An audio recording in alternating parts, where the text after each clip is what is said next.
Assalamualaikum warahmatullahi wabarakatuh. Perkenalkan, nama saya Siti Asara, NIM 1914040045 dari Lokal Tadris Matematika B. Baiklah, adapun tujuan pembuatan video ini yaitu untuk memenuhi ujian akhir semester evaluasi pembelajaran matematika yang diampu oleh Ibu Nita Putri Utami MPD.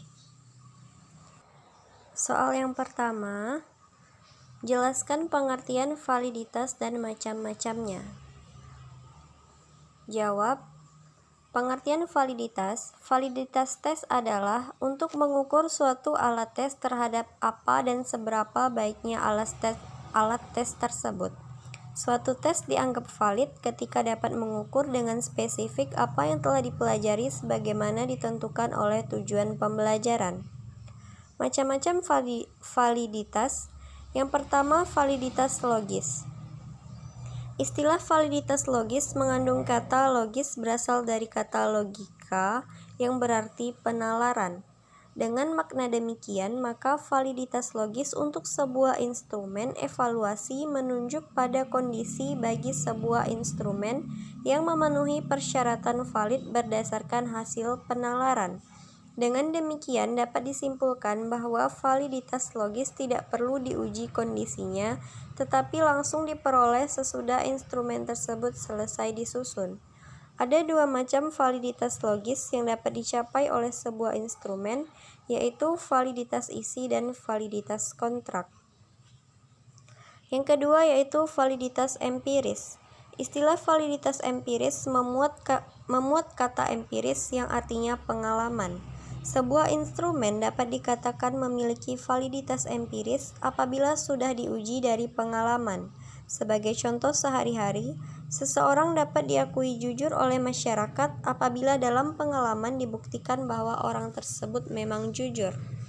Dari penjelasan contoh-contoh tersebut, diketahui bahwa validitas empiris dapat diperoleh hanya dengan menyusun instrumen berdasarkan ketentuan, seperti halnya validitas logis, tetapi harus dibuktikan melalui pengalaman. Ada dua macam validitas empiris, yaitu validitas ada sekarang dan validitas prediksi. Yang ketiga, validitas isi atau content validity. Sebuah tes dikatakan memiliki validitas isi apabila mengukur tujuan khusus tertentu yang sejajar dengan materi atau isi pelajaran yang diberikan. Oleh karena materi yang diajarkan tertera dalam kurikulum, maka validitas isi sering juga disebut validitas kurikuler. Validitas isi dapat diusahakan tercapainya sejak saat penyusunan dengan cara memerinci materi kurikulum atau materi buku pelajaran. Selanjutnya yaitu validitas konstruksi. Konstruk adalah kerangka dari suatu konsep. Validitas konstruk adalah validitas yang berkaitan dengan kesanggupan suatu alat ukur dalam mengukur pengertian suatu konsep yang diukur. Sebuah tes dikatakan memiliki validitas konstruksi apabila butir-butir soal yang membangun tes tersebut mengukur setiap aspek berpikir seperti yang disebutkan dalam tujuan instruksional khusus. Dengan kata lain, jika butir-butir soal mengukur aspek berpikir tersebut sudah sesuai dengan aspek berpikir yang menjadi tujuan instruksional. Selanjutnya yaitu validitas bandingan atau yang ada sekarang. Validitas ini lebih umum dikenal dengan validitas empiris. Sebuah tes dikatakan memiliki validitas empiris jika hasilnya sesuai dengan pengalaman.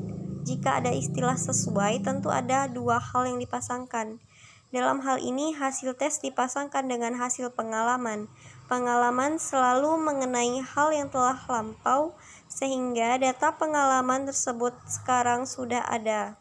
Yang terakhir yaitu validitas ramalan atau prediksi.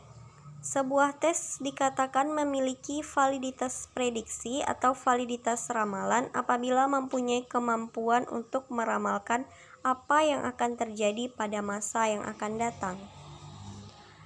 Soal yang kedua yaitu jelaskan pengertian reliabilitas dan macam-macamnya. Pengertian reliabilitas.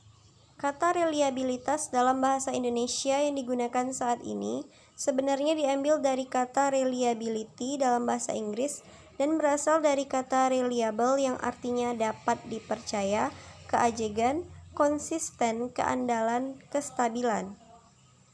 Suatu tes dapat dikatakan reliable jika tes tersebut menunjukkan hasil yang dapat dipercaya dan tidak bertentangan.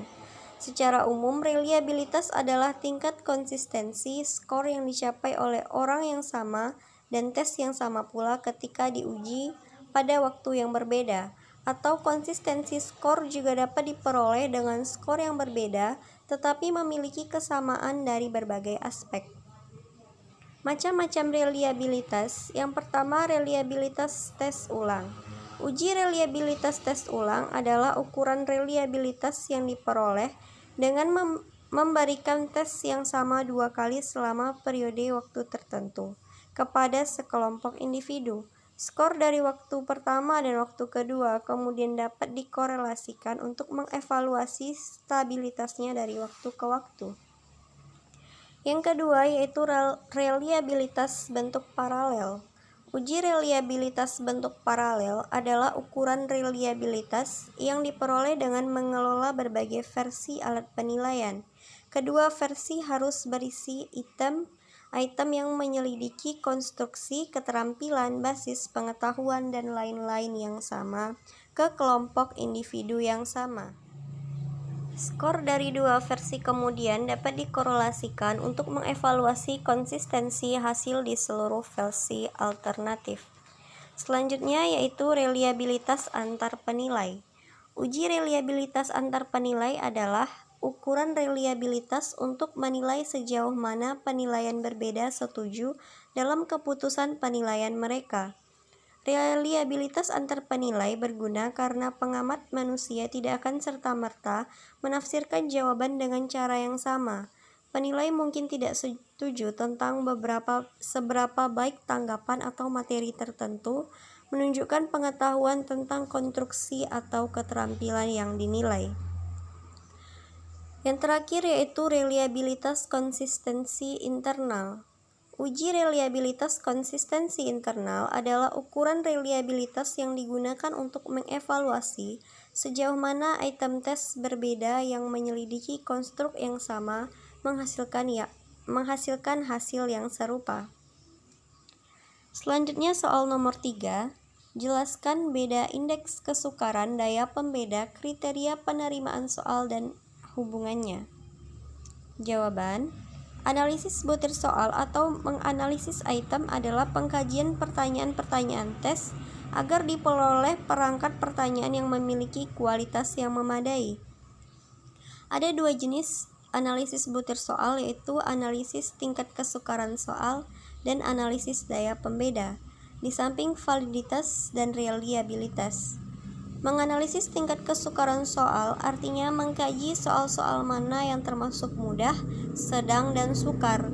Sedangkan menganalisis daya pembeda artinya mengkaji soal-soal tes dari kesanggupan tes tersebut dalam membedakan siswa yang termasuk ke dalam kategori lemah atau rendah dan kategori kuat atau tinggi prestasinya. Sedangkan validitas dan reliabilitas mengkaji kesulitan dan keajegan pertanyaan tes. Yang pertama kita bahas tingkat kesukaran. Analisis tingkat kesukaran dimaksudkan untuk mengetahui apakah soal tersebut tergolong mudah atau sukar. Tingkat kesukaran adalah bilangan yang menunjukkan sukar atau mudahnya suatu soal. Cara menentukan tingkat kesukaran suatu butir tes yaitu dengan menggunakan persamaan P sama dengan B per JX, di mana P adalah indeks kesukaran, B banyaknya siswa yang menjawab soal dengan benar, JX adalah jumlah seluruh siswa peserta tes. Atau rumus lain yang bisa digunakan yaitu TK sama dengan SA tambah SB per IA tambah IB kali 100%. Selanjutnya yang B yaitu daya pembeda. Daya pembeda soal adalah kemampuan suatu soal untuk membedakan antara siswa yang berkemampuan tinggi dengan siswa yang berkemampuan rendah. Cara menentukan daya pembeda butir tes yaitu dengan menggunakan persamaan DP sama dengan BA per JA dikurang BB per JB, di mana DP adalah indeks daya pembeda, BA banyaknya peserta tes kelompok atau yang menjawab soal dengan benar, BB yaitu banyak peserta tes kelompok bawah yang menjawab soal dengan benar, kemudian JA yaitu banyaknya peserta tes kelompok atas, dan JB banyaknya peserta tes kelompok bawah. Selanjutnya soal nomor 4, jelaskan jenis-jenis alat evaluasi keterampilan beserta contohnya. Dalam menggunakan alat evaluasi, evaluator menggunakan cara atau teknik, maka dikenal dengan teknik evaluasi. Seperti disebutkan di atas, ada dua teknik evaluasi, yaitu teknik tes dan teknik non-tes. Istilah tes tidak hanya populer di lingkungan sekolah, tetapi juga di luar sekolah, bahkan di masyarakat umum. Di sekolah, kita juga sering mendengar istilah pretest, posttest, tes formatif, tes sumatif, dan sebagainya. Penggunaan tes dalam dunia pendidikan sudah dikenal sejak dahulu kala, sejak orang mengenal pendidikan itu sendiri. Artinya, tes mempunyai makna sendiri dalam dunia pendidikan, khususnya dalam pembelajaran. Sementara yang tergolong teknik non-tes adalah skala bertingkat atau rating scale, skala sikap atau attitude scale, kuesioner, daftar cocok, wawancara, dan riwayat hidup. Adapun contoh dari alat evaluasi belajar biasanya dilakukan dengan bentuk non-tes, yaitu yang A tentang skala bertingkat. Skala menggambarkan suatu nilai yang berbentuk angka terhadap suatu hasil pertimbangan. Seperti Oppenheim mengatakan, rating give a numerical value to some kind of judgment. Maka suatu skala selalu disajikan dalam bentuk angka. Contoh, skor yang diberikan guru di sekolah untuk menggambarkan minat siswa dalam proses belajar pelajaran tertentu. Yang kedua, kuesioner. Kuesioner juga sering dikenal dengan istilah angket. Pada dasarnya, kuesioner adalah sebuah daftar pertanyaan yang diisi oleh orang yang akan diukur atau responden. Dengan kuesioner ini, orang dapat diketahui tentang keadaan atau data diri, pengalaman, pengetahuan, sikap atau pendapat, dan lain-lain. Yang ketiga yaitu wawancara atau interview. Wawancara atau interview adalah suatu mode atau cara yang digunakan untuk mendapatkan jawaban dari responden dengan cara tanya jawab sepihak. Dikatakan sepihak karena dalam wawancara ini, responden tidak diberi kesempatan sama sekali untuk mengajukan pertanyaan. Soal yang kelima yaitu jelaskan jenis-jenis alat evaluasi aspek sikap beserta contohnya. Penilaian kompetensi sikap dalam pembelajaran merupakan serangkaian kegiatan yang dirancang untuk mengukur sikap peserta didik sebagai hasil dari suatu program pembelajaran. Penilaian sikap juga merupakan aplikasi suatu standar atau sistem pengambilan keputusan terhadap sikap. Kegunaan utama penilaian sikap sebagai bagian dari pembelajaran adalah refleksi atau cerminan, pemahaman, dan kemajuan sikap peserta didik secara individual. Adapun contoh alat evaluasi sikap, yang pertama yaitu teknik observasi. Observasi merupakan teknik penilaian yang dilakukan secara berkesinambungan dengan menggunakan indera baik secara langsung maupun tidak langsung, dengan menggunakan instrumen yang berisi sejumlah indikator perilaku yang diamati.